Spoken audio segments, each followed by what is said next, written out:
Ja, want dit is nou, hier is nou so 10 mense in, ek sien dit is al vir 6 minute oor, so hulle het die boodskap gekry, ek dink ons sal maar moet begin. Goed, dan wil ek, soos jammer julle, ek aanvaar in die toekoms gaan ons nou maar oorskakel na die teams toe, wel Bridget moet dit reël, maar baie dankie, ek wil weer dankie sê vir Celicia, Carly, vir die uitnodigings, vir die registrasies, vir Bridget, vir die opneem, vir die redigering, VBO-punte, al die goed, ja, is maar 'n klomp administrasie, en dan natuurlik vir Liesel, baie dankie, vir hierdie een keer 'n kwartaal aanbied, en ons sien baie uit. Okay, baie dankie, ek sal maar begin. Ja, dit is altyd lekker.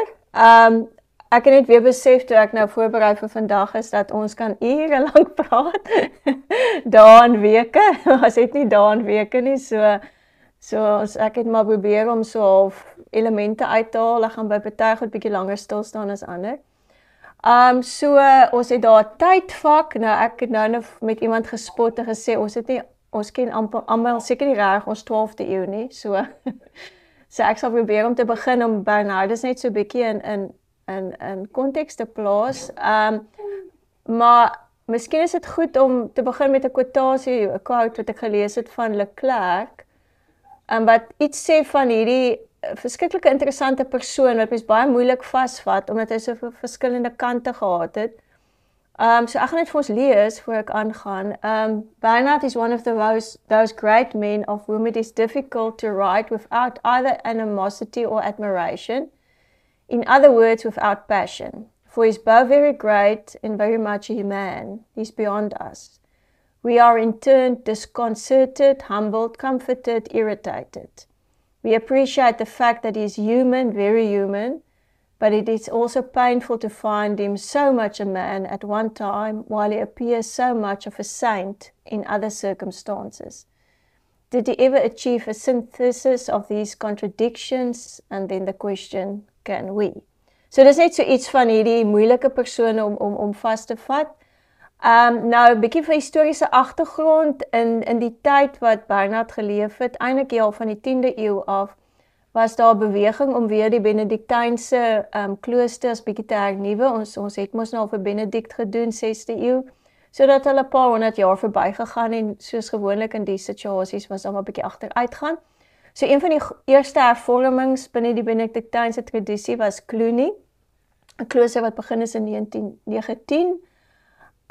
En dan die Cisterciaanse orde in 1098, wat begin is deur Robert de Molesme, wat eintlik nog 'n groter dissipline as Cluny wou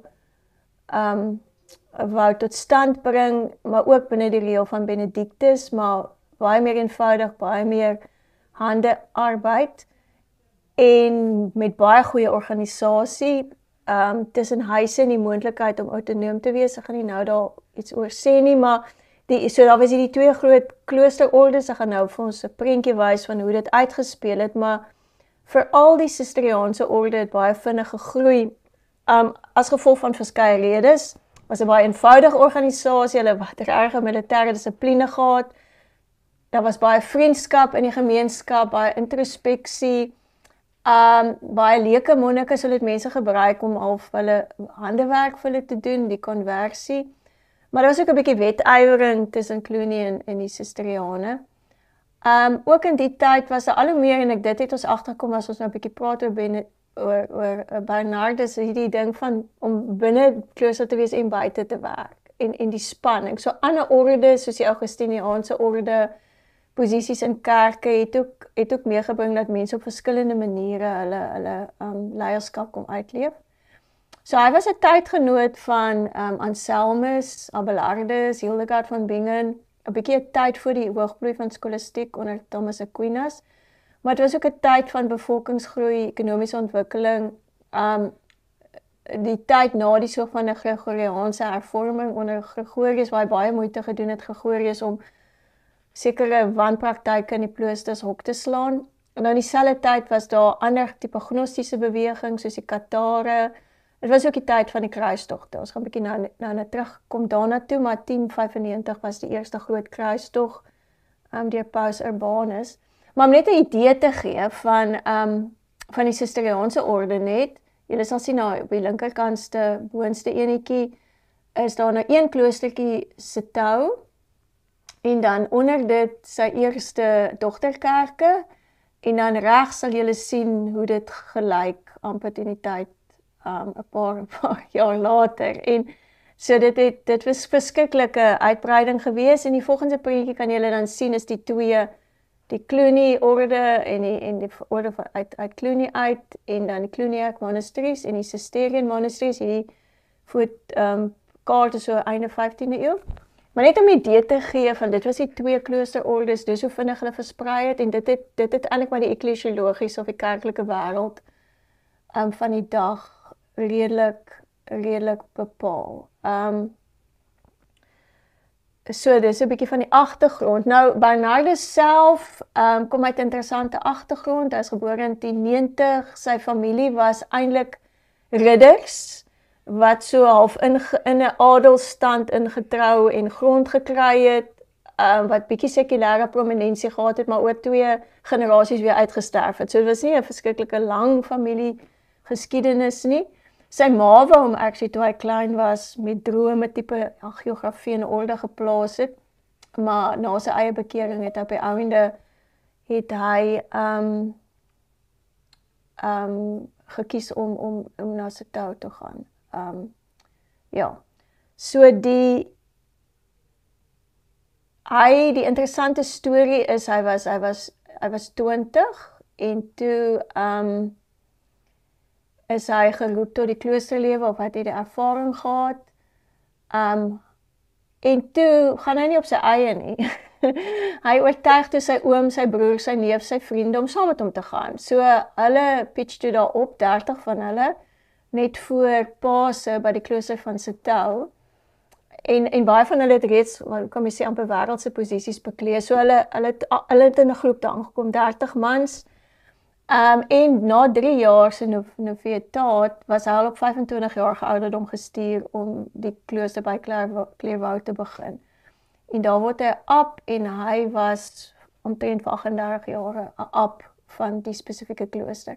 En dan, soos ons gesien het op die kaart, in die tyd wat hy oorlede is, was daar al 164 sulke kloosters wat net uit Clairvaux uit gebore is.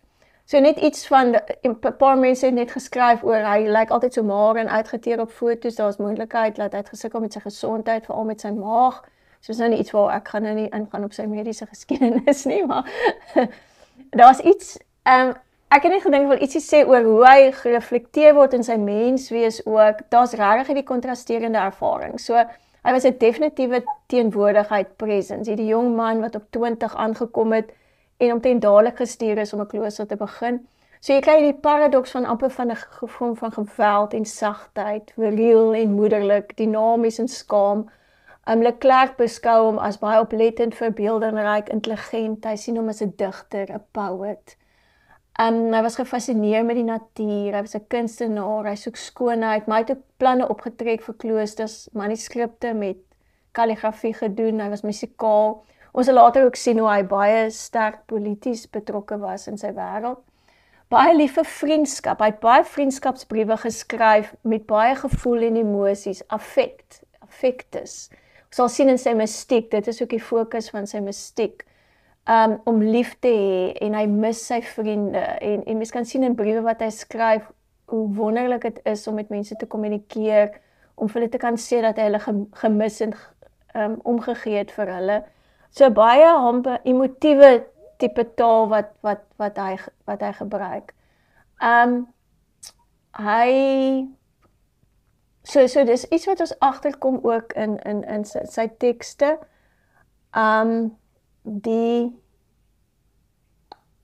Baie van sy tekste is geskryf oor hoe verstaan hy die kloosterlewe. Vir hom was roeping aan almal word geroep. Almal word die stem van God, almal ontvang 'n inwendige roeping. Almal word gevra om sonde te los en te streef na liefde en gebed en dat jy die roeping kan uitleef dan either in die wêreld of in 'n klooster. In die wêreld deur dade van liefde en deernis, maar dit is vir jou moeiliker. En dan die klooster word vir hom beskou as hierdie plek waar jy die dubbele roeping kan uitleef, naamlik persoonlike suiwerheid aan die een kant, maar ook om in gemeenskap en in lewe van die groter kerk te leef. So vir hom is Christelike roeping is die wet van God wat in die siel werk en die wil stimuleer om 'n lewe te soek wat gunstig is vir groei. En die monastiese roeping is dan vir hom een manier om hierdie universele roeping wat almal ontvang het uit te leef. En hy doen daarom ook baie moeite met vriendskappe, soos ons klaar gesê het, die nonne, met ander kloosterhuise, ensovoorts. Nou bietjie oor sy, so iets om te verstaan van dit gaan vir hom in die klooster om te leef. So hy het gepraat van die reël van die heilige apostels. En die heilige apostels do not teach the art of fishing, or the reading of Plato, nor the tangle in arguments of Aristotle, nor to be always learning, and never come to the knowledge of the truth.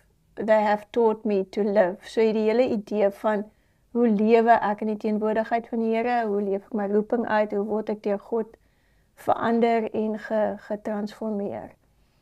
Nou, sy publieke rol is daai element wat mense half sê, maar waar hoort hy eintlik? Hy het nogal geflirt met mag, as mense dit so kan sê. Hy het 'n definitief invloedryke posisie gehad. So hy was hierdie man by hierdie klooster in die middel van Frankryk in Clairvaux in die 12de eeu, maar daar het briewe uitgegaan van hom na pause, konings, koninginne, publieke persone. Briewe is na hom toe gekom. So hy was heeltyd besig met die antwoord en korrespondensie, waar mense vir hom raad gevra het, om betrokke te raak, so hy het hierdie magsposisie gehad. En hy was bewus daarvan, hy was baie bewus, mens kan sien van sy tekste, hoe hy sukkel ook met hierdie aantrekkingskrag van mag, maar ook die verstil tussen politieke mag en geestelike mag. En vir hom het die geestelike altyd 'n verantwoordelikheid gehad teenoor die tydelike, maar die interessante is dat hy het altyd persoonlike integriteit hoër geag as institusionele mag. So het vir hom gegaan oor wie is die persoon wat in die magsposisie staan, nie noodwendig watter institusionele mag, hoe die institusionele mag lyk nie. So meriete is belangriker as gesag, vir hom is die vorm van individue belangrik, hy gee raad aan prinse, vir hom is geregtigheid belangrik, besittings is 'n vorm van 'n verantwoordelikheid. Hy was nou julle wat, ons ken nie ons 12de eeu nie, maar ons ken ons movies, so ons weet nou ons nou van al die ridders, en ons weet van al die toernooie wat hulle gehou het, en wie is die beste. Hy was baie gekant teen hierdie klein, private, nodelose oorloë, al hierdie tournaments waarin die ridders deelgeneem het, want hy het gevoel, dit is onnodig, dit is stupid eintlik. en in groot oorloë het hy altyd gevoel, onderhandelinge is beter as oorlog, so hy het baie moeite gedoen om van daar af na buite te werk. Deugde is belangriker as die institusionele, so eklesiologiese, groter kerklike verandering gebeur dan in kloosterhervorming. So as die kloosterhervormingsmense gevorm word, dan sal die groter instituut ook verander. Ek gaan ook nie ingaan nie, maar hy het daar 'n bietjie met Abelardus ook op 'n stadium in die publiek te kere gegaan. Een van sy slegte ervarings was sy betrokkenheid by die Tweede Kruistog. Net om dit kortliks op te som, hy was oorspronklik nie baie geneem met die kruistogte nie, maar toe sy getaak deur die paus om dit te bevorder, en toe het hy regtig moeite gedoen, rondgereis in die hele Europa, mense bymekaar getrek, mense opgesaai amper vir die spesifieke kruistog, maar vir hom was dit meer 'n inwendige ding, so jy gaan op 'n kruistog sodat jy kan boete doen, sodat daar iets in jou geestelike lewe kan gebeur. Dit was nie net vir 'n blote groter politieke situasie nie. Die kruistog was 'n groot mislukking, hulle het nooit eers by die Heilige Land uitgekom nie, En dit is ook iets wat hy later verwoord het in sy briewe, hoe hanteer hy ook die mislukking en die implikasies daarvan vir sy eie posisie. Dis nou net 'n interessante prentjie van die kruistog, skep dit.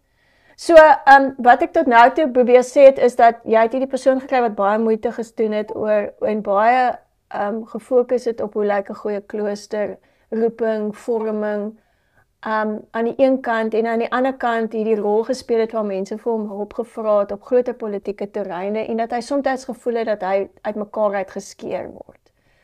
Hy het, ek haal hier aan van iemand wat in Nederlands geskryf het voor tyd dat ek iets oor myself zeg, myn monsterlike lewenswandel skleeu tot u, evenals myn van swart, vervulde geweten.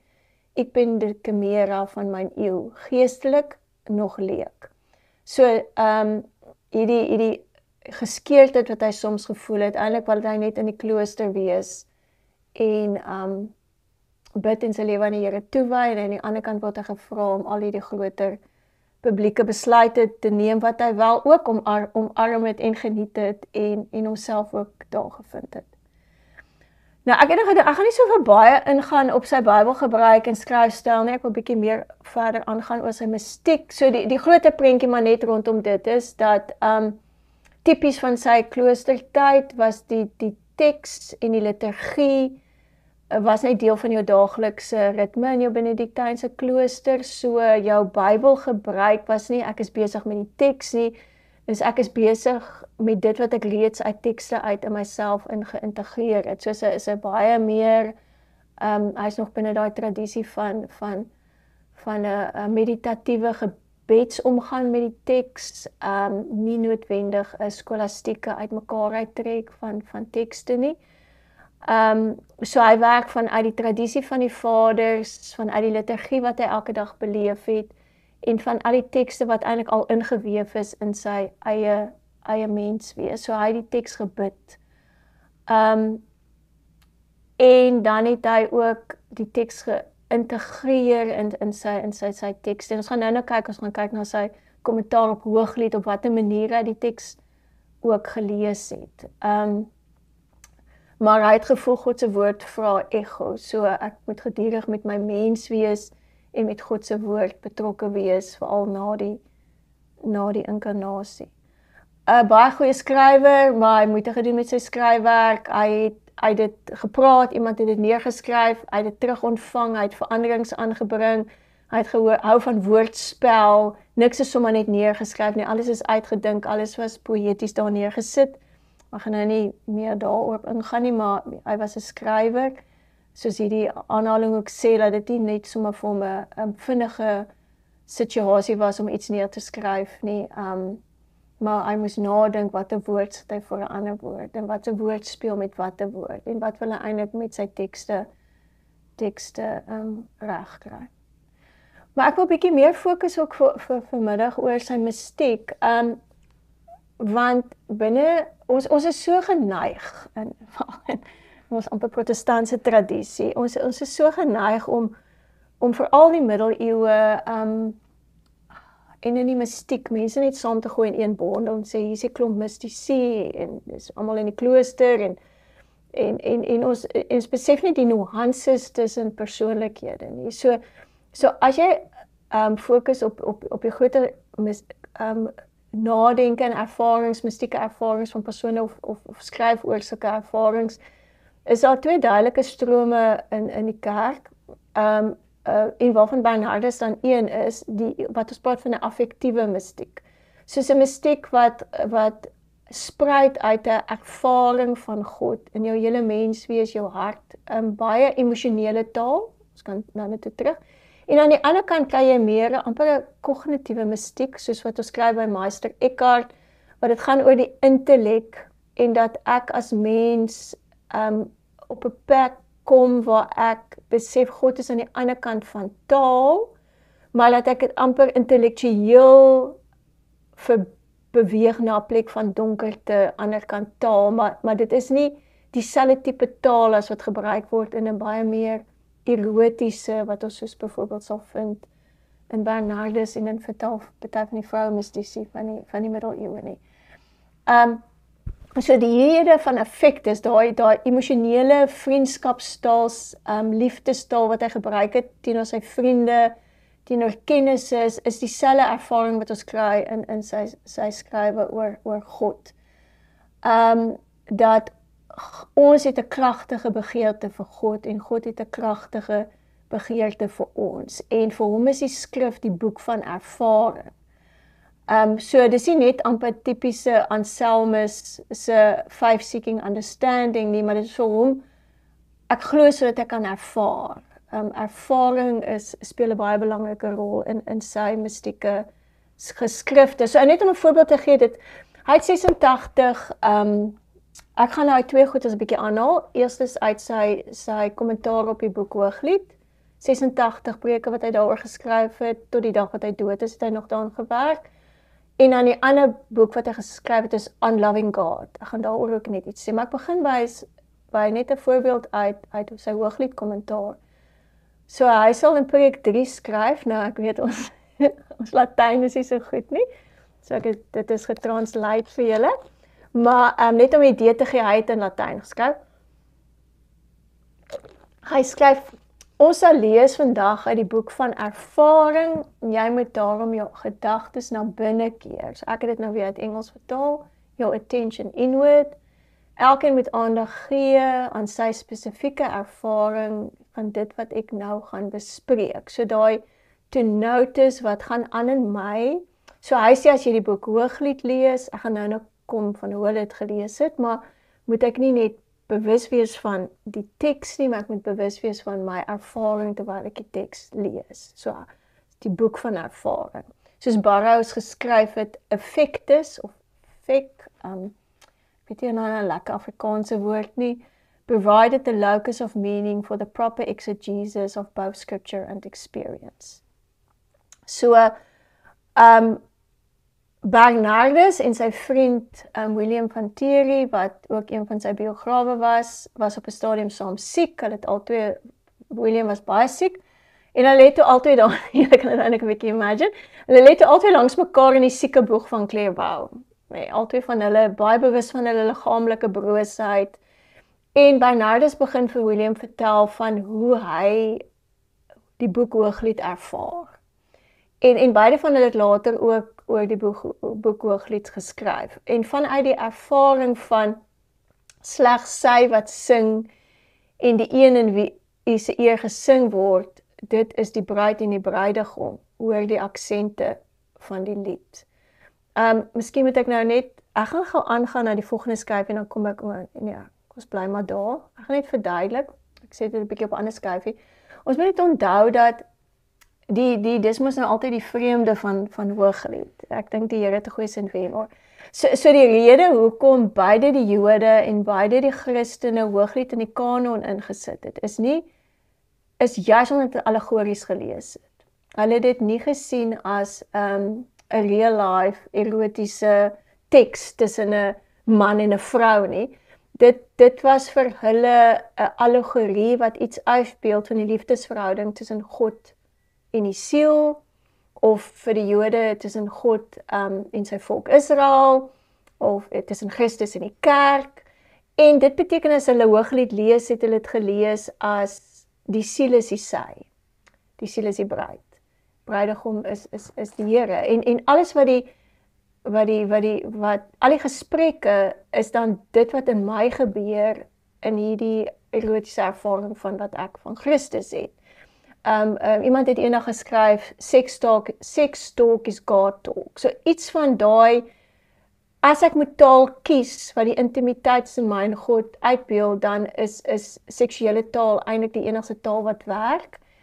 En daarom was daar net 'n natuurlike spontane lees van Hooglied so. Nou ons wat geleer word om dinge in ander vorms van eksegese leer, sal dit vreemd vind, moontlik. Maar net om te sê, waar kom hy dan vandaan as hy so oor Hooglied 86 liefdespreke eintlik skryf?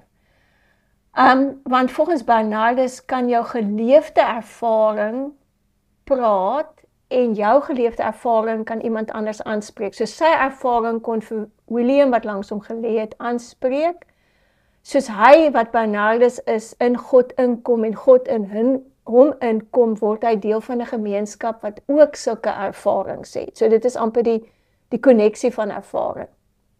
En die ander interessante wat een teoloog sê, is juis omdat die parousia, die terugkom of die koms van Christus uitbly, het baie van hierdie teoloë begin praat van die koms van Christus in my. So is nie die koms van Christus in die geskiedenis nie, maar die koms van Christus in my.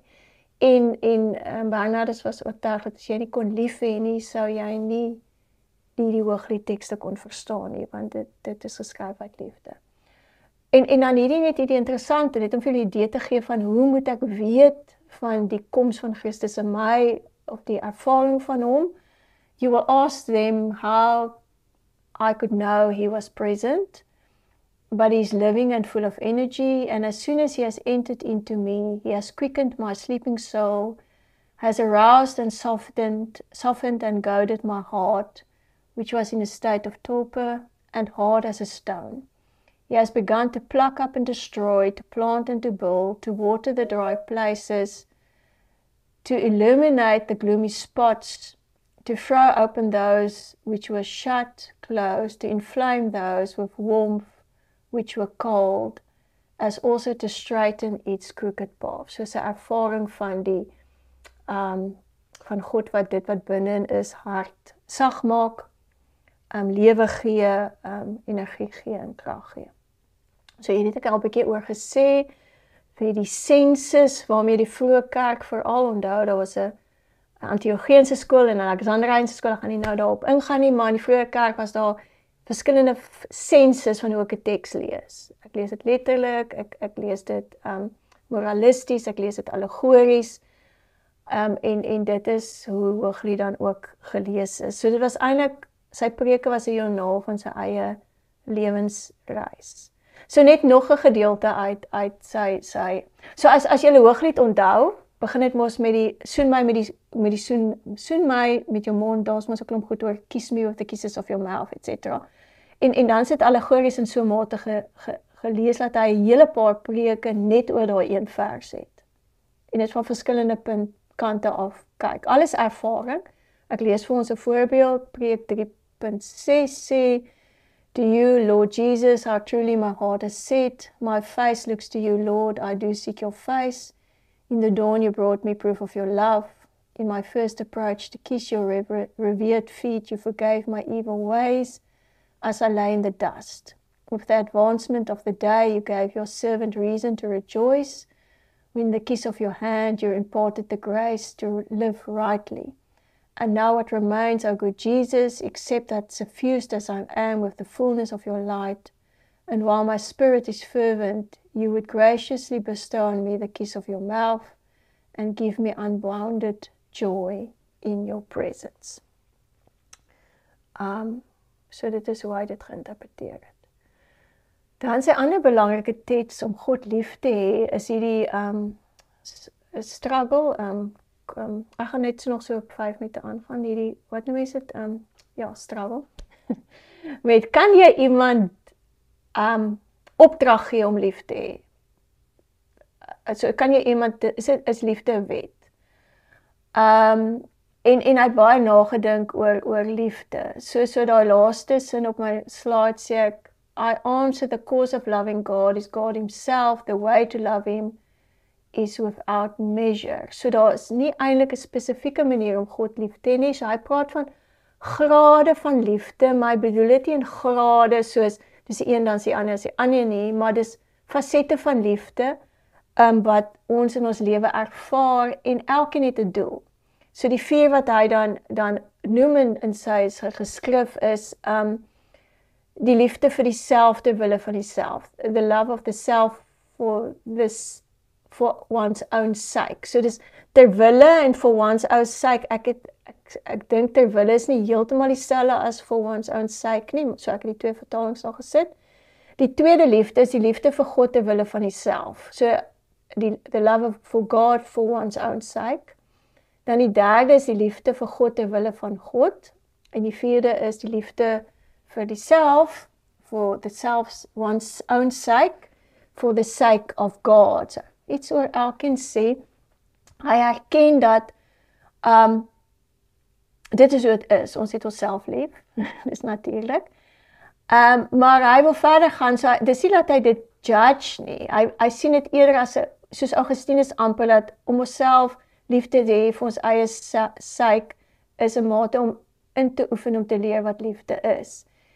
En dat ek myself leer lief kry in God, so dis eintlik nooit weg van God nie. Die tweede een sê hy, dat jy eintlik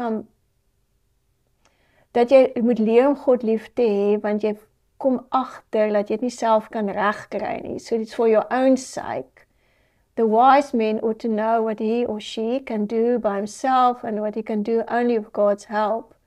Then you will avoid hurting him who keeps you from harm. Dat jy besef jy het God nodig om God lief te hê. So dis vir jou goed om toe te laat dat God jou leer om hom lief te hê. If that makes sense. En dan die derde een is liefde vir God ter wille van God. Wat hy sê dat jy kom op 'n punt waar jy nie God lief het omdat God vir jou goed is nie, maar omdat jy God lief het omdat God per se goed is. En dan die vierde een wat hy sê, in glimpses, in momente in ons lewe na vore kom, maar wat ons nie regtig in die hier benede regtig voluit ooit sal beleef nie, is dan dat jy jouself verloor in God. Nou, daar verskil hy tussen Meister Eckhart en Bernard van Clairvaux van die hele idee van dan bestaan ek eintlik nie meer nie, maar ek bestaan net in God. Dus dis amper klassieke verstaan van mystiek is die eenwording waar dit moeilik is om onderskeid te tref tussen God en myself. Bernard sal sê jy behou jou persoonlikheid, maar jy word opgeneem amper in iets wat groter is as jy. Maar dit is momente, dis iets wat gebeur en wat hy dan weer na verlang, maar dis nie 'n gegewe nie. So dit was sy verstaan van liefde en vorme van, kan mens amper sê, mystiek. Ek hoop ek praat te vinnig, maar tyd is bietjie op ons. So ek gaan eindig net met ek nog 2 slides. So ek het gedink ek wil net dan iets sê van sy Christologie, dat in die groter prentjie, weet julle dat ons mos verskillend oor verlossing kan kyk en Christologie, party dogma sê ons werk van ons sonde uit. So, ons is sondige mense, ander sê nie ons werk van God se liefde uit. Bernard sê ons werk van God se verlange uit. So ek kan nie soteriologies, verlossend, versoenend, Christologies, antropologies kyk, sonder om te verstaan dat God na my verlang, dat hy my tere minnaar is en dat daar 'n gedeelde verlange of desire is nie. En dat hierdie verlange maak goed in my wakker en dit is dat daar altyd 'n stryd is in my tussen ek ervaar God as ver, ek ervaar God as intiem. Ek ervaar God as anders, ek ervaar God as dieselfde. Ek ervaar dat ek die verlange het om meer nader aan te kom, dat ek bid en is, en ek ervaar dat ek nie kan bid en nie is nie. En vir hom is, dit is hierdie, hy praat amper van 'n violent landscape, van my divided experience. Hierdie is die verlossende landskap. Dis hier waar God my ontmoet. So dis in hierdie konflik. So daai laaste sinnetjie is my baie mooi. Ek het dit probeer vertaal. Ons word gelief na heelheid. So ons heelheid is die produk van om liefgehad te word en te leer om lief te hê. Maar dit is altyd in hierdie konflik, soos wat hy self beleef het. Is hy genoegsaam van 'n monnik? Is hy genoegsaam? So hierdie is nie, die konflik is nie die hindernis nie, as dit sin maak. Die konflik is die pad. If that makes sense. So hy help ons 'n bietjie om ons Christologie ook te verander. So die menslike ontmoeting met Christus as deurminnaar is die beginpunt wat lei tot daar waar ons hom ontmoet, nie deur die rede nie, maar deur 'n hart wat passievol betrokke is in hierdie reis. En dat Christus is nie die versoenende oplossing van een of ander metafisiese probleem nie. Christus is ook nie die oplossing vir my gewete nie. Maar Christus is die een in wie ek in konstante spanning van intimiteit en vervreemdheid, verskil en eendersheid besig is om heel te word. Ek dink mens kan 'n bietjie daaroor nadink.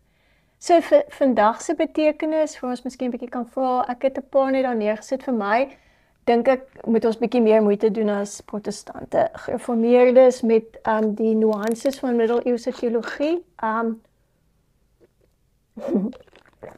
It's not all bad.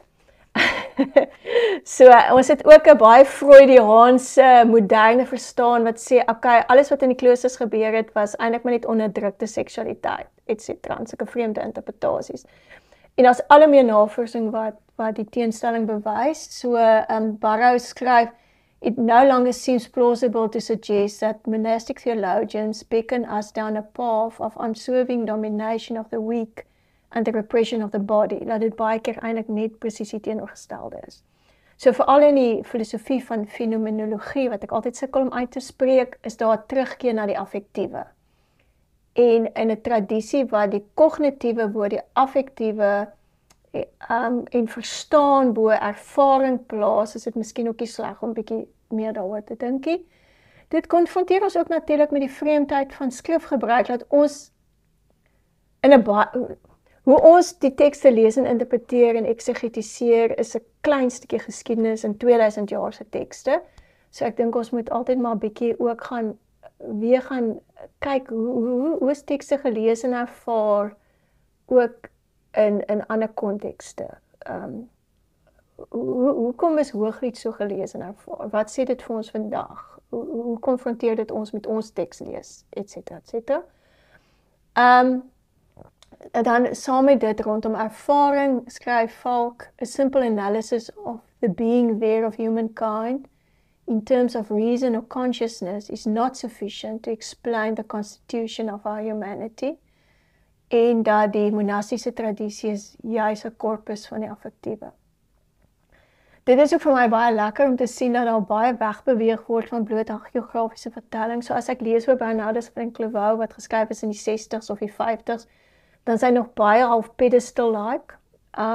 Maar die nuutste navorsing rondom affek en fenomenologie en menswees en ontologie en daai goeters groot woorde, sê maar ons moet ook wegbeweeg van hagiografie en met ander oë gaan kyk na hierdie persone wat tog 'n vorm van die Christelike lewe vir ons leer. En dan natuurlik die interessante van hoekom sal Andrew Murray dan sy huis Clairvaux genoem het. As mens nou dit wat ek nou gelees het rondom die affektiewe, die intieme, die verstaan van Christus in ag neem, sê dit tog ook iets van ons eie mengsel tradisie ook in die gereformeerde tradisie. Okay, sorry, ek het nou 'n bietjie langer gepraat, maar ons het dan nog 'n bietjie tyd vir vrae. Dankie, Bernard. Ja, baie dankie. Ek wil eers vir almal verskoning vra vir die Zoom en die Teams. Ek dink ons skakel oor na Teams toe in die toekoms, so die administrasie iets het fout geloop en daai so jammer daaroor en ons sal regstel. Liesel, as ek na jou luister, dan voel ek altyd eers 'n bietjie skuldig. Ek sê dan oor my eie prediking, as 'n mens die rykdom en die kante en so aan sien. Ja, die rykdom en die geskiedenis is regtig waar oorweldigend. En 'n mens besef het oor elkeen van hierdie goed kan mens, jy weet, 'n hele lesing hou oor Andrew Murray se liefde vir Bernardus, jy weet, is 'n hele tema op sy eie. Dit is baie populêr, die 4 Degrees of Love, jy weet, en YouTube videoetjies en so aan, en dan is dit baie interessant dat die 4de liefde self, jy weet, hulle van God is, so hy's 'n oorspronklike denker, wat 'n mens laat dink, en ja, daar's baie catchphrases van hom kom. Ek dink die ding oor die kruistogte is seker 'n hele lesing, want ek het al gehoor mense sê, jy weet, dit is meer genuanceerd as om nou, jy weet, om die motiveerder van daai kruistog te maak. Ek dink wat ek hierdie keer gekry het is, jy weet, ek het altyd as mense nou probeer sê oor Hooglied en allegories en so, het ek maar bietjie my neus opgetrek, jy weet waar ek vandaan kom, en ek het in die gemeentes baie mense gekry wat tog te dankbaar is, ons kan Hooglied, jy weet, allegories lees, maar 'n mens kry eintlik weer 'n waardering vir, jy weet, ander kyke na dieselfde teks en dat daar ook iets daarin sit. So ek dink die affektes en Andrew Murray sou verseker met mekaar gepraat het, ja. So kom ek maak oop as iemand 'n bydrae wil lewer of 'n vraag vra. Aan die einde, Liesel, gaan ek vir jou vra om net iets oor die volgende een te sê, en dan dink ek moet ons inruim om net so 'n bietjie gesprek te hê van wat doen ons volgende jaar. So as jy iets wil vra sê, sit net gou jou video en jou mikrofoon aan, en ek wil julle aanmoedig om maar by te dra, en dan kan ons sien wie van julle wil was dan nou nie. Ja, so. Matthias. Goed, ek het nie almal hier voor my. Goed, ek sien Izaan se gesig is aan, so Izaan, wil jy 'n vraag vra, en ek sien Gideon op, en is daar iemand anders ook, so kom ek sê gou, ja, hou dit maar kort, ons bydraes Izaan, Gideon, en dan die persoon wat ek nou nie reg ken nie. Izaan? Liesel, goeiemiddag, baie dankie vir hierdie wonderlike geleentheid, Barnard, ook vir jou. Weet jy, ja, in ons huidige konteks, ek dink maar sommer, en dat jy dit ook vanmiddag so gedoen het, dat dit nie net gebly het in die middeleeue nie, maar dat jy dit ook op so baie praktiese manier deurgetrek het in ons eie konteks.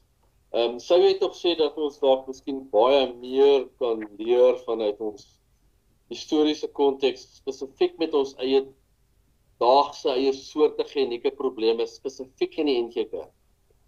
En dalk miskien wat het Bernardus ons daaroor te sê? Die ander persoon wie se gesig aan is? Eerstens hallo, ek is Matthias, so ek is 'n jong leraar, en ek ken vir Dr. Lisa baie goed soos sy ken vir my. My vraag gaan eintlik oor 'n bietjie van die gedagte van, ek wil sê, liggaamlike teologie, wat 'n mens in ons moderne tyd kry. Is dit so dat Bernardus konsentreer op hierdie liggaamlike teologie en 'n gedagte van ook dalk die lewe wat hulle geleef het, dalk in celibaat lewe of in chastity wat 'n mens kan kry, want gewoonlik hulle sê om soos wat jy gesê het, om eers jouself lief te hê en om dan ander lief te hê, is dit nou ook 'n pad wat 'n mens dan kyk, of is dit nou 'n bietjie verkeerd wat ek verstaan? Ja, so. Dankie. Ja, ek sal begin met Izaan. Ek dink die interessante van ons gereformeerde tradisie in Suid-Afrika is dat ons 'n mengeltradisie is, en dat ons hierdie Andrew Murray heiligheid aan die een kant het, en aan die ander kant 'n sterk ortodokse gereformeerdheid, en ek dink in 'n sekere sin het ons in 'n mengsel van dit meeste van ons groot geword. So jy aan die een kant was jy op 'n CSV kamp en dan moes jy elke keer tot bekering kom. En aan die ander kant het jy dan ook die goeie nuus gekry dat eintlik hang dit nie van jou af nie. Dit is die Here wat jou red. So wat ek bedoel, dit is tog ons enigste troos in lewe en in sterwe. So ek het nou nogal myself bietjie begin afvra rondom ervaring, en ek dink as mens gaan kyk hoekom gaan mense uit ons kerke uit, is dit baie keer omdat hulle enige vorm van ervaring gaan soek op 'n ander plek. En ek dink daar's al 'n onderskeid tussen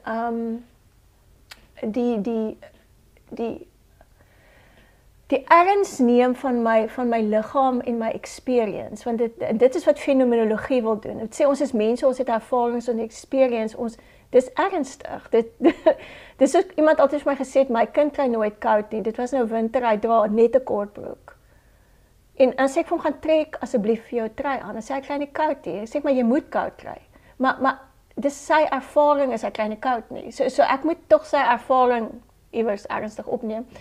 En dan dink ek maar dan aan die ander kant die gevaar wat ek dink die gereformeerdes verstaan het, dat ek kan nie my sekerheid van my verlossing baseer op my ervaring nie.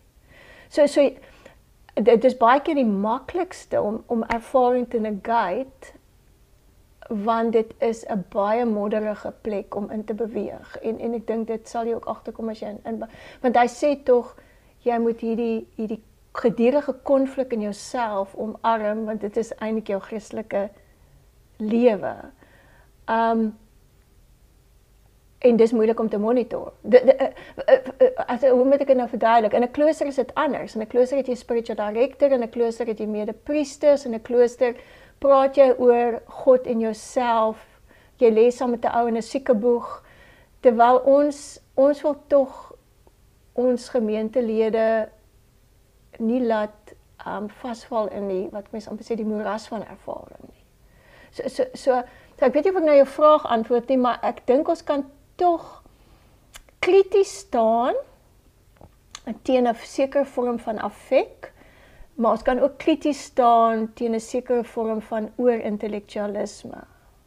En iewers tussen dit moet ons vir onsself vra, maar wat ek nogal gedink het, toe ek nou vir Bernardus se konflik beleef, is dat in 'n sekere sin het ons gereformeerde tradisie dit opgelos. Deur te sê, maar ons verwag van jou om in die openbaar op te tree. So dit waaroor hy eintlik sleg gevoel het, die politieke goed, was eintlik die goed wat die gereformeerde tradisie jou vryspreek om te gaan doen. Ja, so ek het nou wild gedagtes hier, so ek weet nie of ek reg antwoord nie. Matthias, ek het net nogal altyd, dit is wat die een skrywer sê. Hy sê dat ons vanuit ons moderne sielkundige kennis projekteer ons terug, wat altyd gevaarlik is. En ons dink hulle was behep, miskien met die liggaam of die affek rondom, omdat hulle celibaat was. En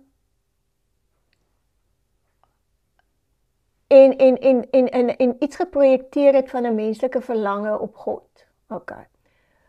Party skrywers sê, maar ons moet met 'n bietjie anders omgooi, dat miskien is dit 'n verlange na 'n intieme godservaring wat ons projekteer op ons menslike ervarings. Verstaan, so you throw it around. So wat is eerste? Die twee praat tog met mekaar.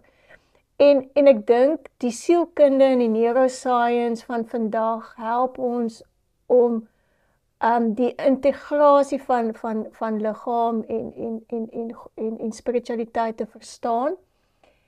En die navorsing, die historiese navorsing help ons om te verstaan dat ons kan nie assume die middeleeue, soos Bernardus was dualisties, so ons sal baie keer sê, ja, hulle die siel hoër geag as die liggaam. Vir Bernardus was sy liggaam die setel van sy sielspad, as ek dit so iets kan sê. Verstaan? So ons moet so versigtig wees om nie ons dink dit was dualisties, ons dink dit was aseksueel, ons dink dit was negatief, terug te projekteer na die middeleeue toe nie, en miskien net 'n slag te gaan kyk na hulle tekste en van daaruit daarna te kyk. Ek weet nie, enigstens of ek julle gehelp het, maar iets. Baie dankie dokter. Goed, die tyd, kyk, ons is op maar net 4 minute. So is iemand nie dringend, ek sal bly wees as jy net ietsie, die volgende is weer is 'n vrou. Ja. En ek sal bly wees as jy net so ietsie kan sê oor die volgende geleentheid. Ja, nee, ek gebruik nou eintlik vir die volgende geleentheid as om my eie pet hobby te doen. So, sorry, Harderwijk is 'n Vlaamse vrou. Sy is nie 'n amptelike heilige in die Katolieke Kerk nie. Sy was deel van die Beguine beweging in België. Hoekom sy vir my fascinerend is dat sy het in die vernacular in Vlaams geskryf. So as jy na die Gericke biblioteek toe gaan op Stellenbosch, is daar so 'n lang ry van haar werk, want sy het gedig, en dit is een van die eerste digbundels in daai diets, so hulle dit genoem het. So sy word literêr baie hoog geag. Gaan jy na die teologie biblioteek toe, is daar niks. So wat vir my al interessant is oor haar, is haar gebruik van visioen en poesie. Maar ek dink ook om iets te verstaan van die Beguine beweging. So dis was vroue wat afgesonderd geleef het, wat nie in kloosters opgeneem is nie. En party van hulle nog selfs in hulle huishoudings geleef het, en dan as groepe aan die kante van, soos jy nou nog na Nederland of België toe gaan, sal jy in die rande van die dorpe die Beguine howe kry, wat dan daai vroue diens gedoen in die hospitale, siekesorg, maar hulle het ook saam gebid en gepreek, en hulle is later onderdruk deur die amptelike kerk, omdat hulle eintlik rolle oorgeneem het wat beskou is as nie vroulik. So Harderwyk is net vir my interessant, omdat ek dink, as jy Afrikaans sprekend is, kan jy eintlik haar original lees. Jy hoef nie Latyn te kan lees, soos wat jy vir Bernard moet doen nie. So sy is net vir my hierdie voorbeeld van 'n vrou uit die 13de eeu in België, wat ek dink ons 'n bietjie van 'n refleksie meer het, maar sy was nie, so ek sê, amptelike saint van die kerkie. Harderwyk. Dit is wie ons gaan doen. Ek wil dankie sê vir julle bywoon. Ek wil ook dankie sê vir Mariet, wat was dit daar laas keer met 'n baie mooi artikel verskyn het, en die kans is seker weer daar dat 'n Vrypos en selfs die Kerkbode artikel skryf. So ja, die inligting gaan vreeslik lekker hier vandaan weg, en ek weet ook van 'n klomp mense wat na die tyd die opname kyk. So baie dankie. Jy maak 'n groot bydrae oor ons eie wortels, jy weet, en dit is so naby, soos as jy Wellington toe gaan, dan gaan studeer jy in Clairvaux. Ja. So dit is baie nader as wat ons dink, en dit is vir my baie verrykend en goed om dit te hoor. So baie dankie, Liesel. Graag, dankie. Ja, goed, dan groet ek almal van julle.